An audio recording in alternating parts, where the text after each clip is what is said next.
नमस्कार. आपण कालच्या व्हिडिओमध्ये बघितलं की सिंपल टेन्स. पहिला बघितला सिंपल टेन्स. आपण या तासाला बघणार आहोत टेन्स. टेन्स म्हणजे काळ. आता प्रत्येक वाक्य आपण पाहिलं की प्रत्येक वाक्य कोणत्या ना कोणत्या तरी काळामध्ये असतं आणि त्याशिवाय आपल्याला त्या काळाचा अर्थ समजत नाही. आणि मग त्यामुळे आपण गेल्या व्हिडिओमध्ये सिंपल टेन्स बघितला होता. कोणता? Simple tense. आता आपण बघणार आहोत कंटिन्यूअस टेन्स किंवा प्रोग्रेसिव्ह टेन्स. त्याला आपण म्हणतो इम्परफेक्ट देखील. काय म्हणतो आपण? इम्परफेक्ट. आता आपण त्याला इम्परफेक्ट का म्हणतो? तर ती क्रिया ऍक्शन चालू किंवा अपूर्ण असते आणि त्यामध्ये मग तीन पार्ट आहेत आपले: पास्ट टेन्स, प्रेझेंट टेन्स आणि फ्युचर टेन्स. आता यामध्ये काय असतं की एखादी क्रिया अपूर्ण असते त्या ठिकाणी हा काय होतो की अपूर्ण काळ किंवा चालू काळ होतो. फॉर एक्झाम्पल आपण काय म्हणतो की मी जात आहे, बरोबर? मग आता मी जात आहे त्यामुळे काय होतं की वर्तमान काळ येतो. मग त्यावेळेस आपल्याला वर्तमान काळ घ्यावा लागतो आणि जात साठी आपण गो हा शब्द वापरतो. पण इथं आपल्याला काय करावं लागतं की आय एम गोइंग असा शब्द आपल्याला वापरावा लागतो आणि तेच आपण आज आजच्या तासामध्ये सर्व काही पाहणार आहोत. आता चला बघूया. पहिला काळ पास्ट टेन्स. आता मला वाटतं की सगळ्यांना लक्षात आलं असेल की एखादी क्रिया चालू आहे म्हणजे अपूर्ण आहे. म्हणजे मी शिकवत आहे, मी जात आहे, मी खात आहे, मी खेळत आहे. या पद्धतीने आपण काय करतो की कोणतीही क्रिया ही चालू मध्ये दाखवत असतो. आता पुढे बघा की पास्ट टेन्स. पहिला काळ कोणता आहे आपला? पास्ट. पास्ट टेन्सला आपण भूतकाळ असे म्हणतो. कोणता काळ? भूतकाळ. आता भूतकाळामध्ये काय होतं की आपल्याला हेल्पिंग वर्ब काय घ्यावं लागतं? हेल्पिंग वर्ब, सहाय्यकारी क्रियापद. त्याला आपण काय म्हणतो? सहाय्यकारी क्रियापद. आता सहाय्यकारी क्रियापद आपण जे घेणार आहोत ते आपण सिंपल टेन्स मध्ये नव्हतं, पण या सर्व टेन्स मध्ये काय की सहाय्यकारी क्रियापद आहे. त्यामध्ये आहे वॉज आणि वेअर. काय? वॉज आणि वेअर. त्यासाठी आपण त आणि होता म्हणजे वॉज आणि वेअरचा अर्थ काय? त होता. म्हणजे मी जर म्हटलं गो तर काय? जात होता. ये म्हटलं तर येत होता. जर खेळत असेल तर खेळत होता. म्हणजे काय की त हा शब्द क्रियापदाच्या शेवटी लागला जातो. त्याचं सूत्र काय? सब्जेक्ट म्हणजे कर्ता plus was were plus verb four plus objective. आणि या क्रियापदामध्ये वर्ब फोर चा वापर केला जातो. आता इथं बघा की हा मी प्रोनाउनचा चार्ट काढलेला आहे. आता या प्रोनाउन मध्ये बघा आय वॉज काय वापरायचं आपल्याला इथं? Helping verb I was, we were, you were, he she it and names was आणि ते वेअर. म्हणजे काय की या चार्ट मध्ये आपण पाहू शकतो की आपल्याला वॉच कुठे वापरायचं आणि वेअर कुठे वापरायचं आहे. आता त्याचं आपण एक वाक्य घेऊया. प्ले आपण घेऊया.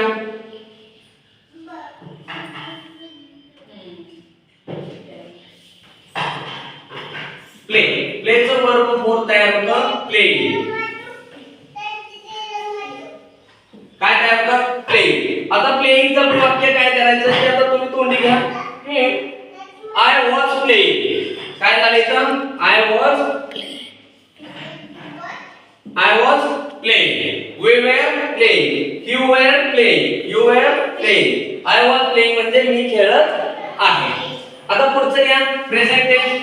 प्रेझेंट टेन्स मध्ये काय असतं की ऍक्शन त आहे. त प्लस काय होतं? त आहे. म्हणजे एमीचा अर्थ काय आहे? त आहे. मग त्यामध्ये आपण काय करतो? आपण प्रेझेंट टेन्स मध्ये काय? त आहे म्हणजे कोणती ऍक्शन काय आहे?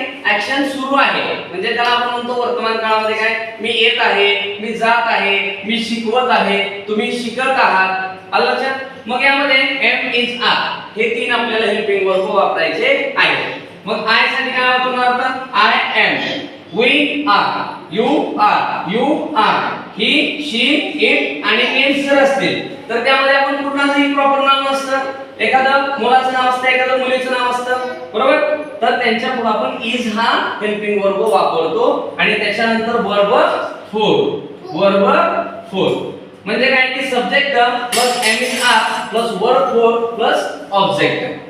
आता यामध्ये जर आपल्याला आपण इथे घेतलेलं जर प्लेस घेतलं बरोबर तर प्लेइंगचं वाक्य काय होणार की आय एम प्लेइंग. मी खेळत आहे. काय ना मी खेळत आहे. त्या पद्धतीने आपण सर्व वाक्य तयार करू शकतो. आता तिसरा काळ असतो आपला फ्युचर टेन्स. आता फ्युचर टेन्स म्हणजे काय की भविष्य काळ. आणि भविष्य काळामध्ये आपण काय करतो की विल बी किंवा शॅल बी या दोन क्रियापदाच्या हेल्पिंग वर्बचा वापर करतो. आता या हेल्पिंग वर्ब मध्ये शॅल बी नाही की शक्यता दाखवत नाही त्यामुळे आपण शॅलचा वापर करत नाही म्हणून आपण सगळीकडे विल बी याचा वापर करायचा. मग आय शॅल बी किंवा विल बी या क्रियापदांचा आपण काय करायचा कंटिन्यू वापर करायचा. म्हणजे ठामपणे एखादा मत आपण करणार असेल तर आपण विल बी या शब्दाचा वापर करतो आणि शॅलचा वापर आपण करतो की एखाद्या वेळेस मी करीन ती गोष्ट. अशा शब्दांसाठी फक्त आपण शॅलचा वापर करायचा. आता यामध्ये आपण प्लेस घेऊया. तर प्ले घेतल्यानंतर इथं वाक्य काय तयार होणार I shall will be playing. काय ना इथं खाली लिहितो मी आय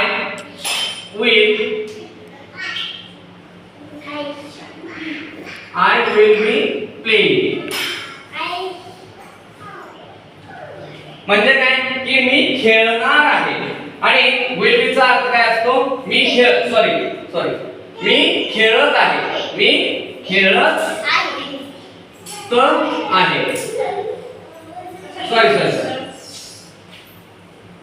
सॉरी या वेळेला थोडीशी मिस्टेक झाली आहे. आपण एखादी गोष्ट करत असतो आणि त्यासाठी आपण काय म्हणतो तर त्याऐवजी आपण आता इथे तच नाही वापर करणार.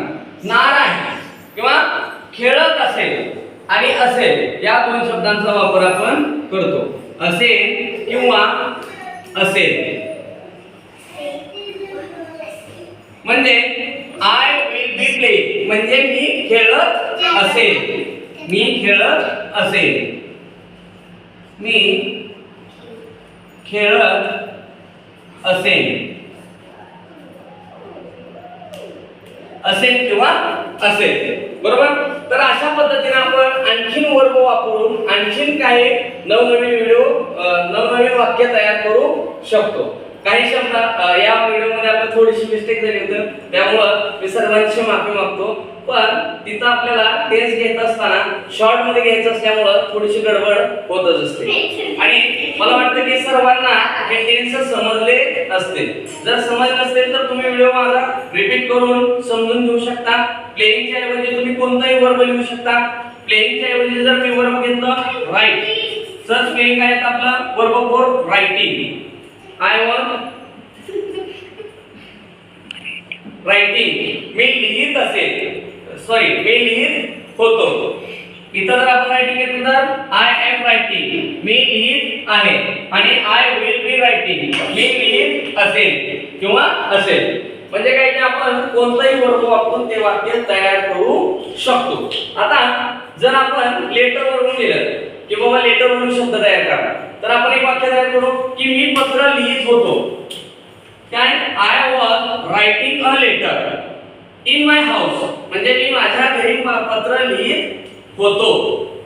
ही जर काय आपण एक कंटिन्यूअस टेन्स आणि सर्वात जास्त इंग्रजी बोलत असताना कंटिन्यूअस टेन्सचा आपण सर्वात जास्त वापर करत असतो.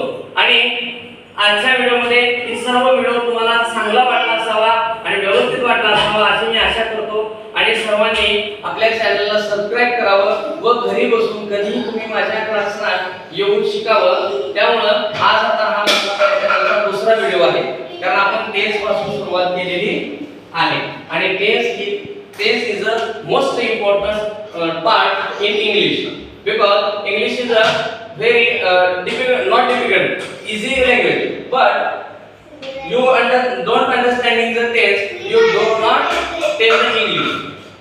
म्हणजे तुम्ही इंग्रजी जर काळ नाही समजला तर तुम्हाला कोणत्याही इंग्रजी वाक्याचा अर्थ लावता येणार नाही आणि तुम्हाला देखील स्वतःला एखादं वाक्य तयार करता येणार नाही. त्यासाठी तुम्हाला काळांचा सर्वात जास्त अभ्यास करावा लागेल. आणि तेच ज्या दिवशी तुम्ही पूर्ण करसाल त्यावेळेस तुम्हाला मराठीमधलं ही वाक्य इंग्रजीतलं काय अर्थ आहे त्याचा, किंवा तो काय म्हणाला, किंवा त्या वाक्याचा बोध काय किंवा अर्थ काय, किंवा ते वाक्य कसं तयार करायचं, या सर्वांचं आपल्याला इंग्लिशच्या टेन्स मधून शिकायला मिळेल. आणि मी एकदम सोप्यात सोपं आणि छोट्यात छोटं तुम्हाला इंग्रजी टेन्स दिलेले आहे. आता पुढे आपण त्याचं वर्ब आणि सेंटेन्सेस पुढच्या व्हिडिओमध्ये घेणार आहे, किंवा तुम्ही स्वतः घरी बनवू शकता. वर्बची लिस्ट माझ्या डिस्क्रिप्शन बॉक्स मध्ये आहे, तुम्ही ती घेऊ शकता. तर आजचा व्हिडिओ कसा वाटला नक्की कमेंट करा, लाईक करा, शेअर करा आणि महत्त्वाचं सगळ्यात सबस्क्राइब करून बेल बटन आपलं दाबून ठेवा, जेणेकरून माझा व्हिडिओ ज्यावेळेस मी तुम्हाला पाठवेल त्यावेळेस तुम्हाला घरी बसून तो तुमच्या मोबाईलला व्हिडिओ दिसला पाहिजे. धन्यवाद.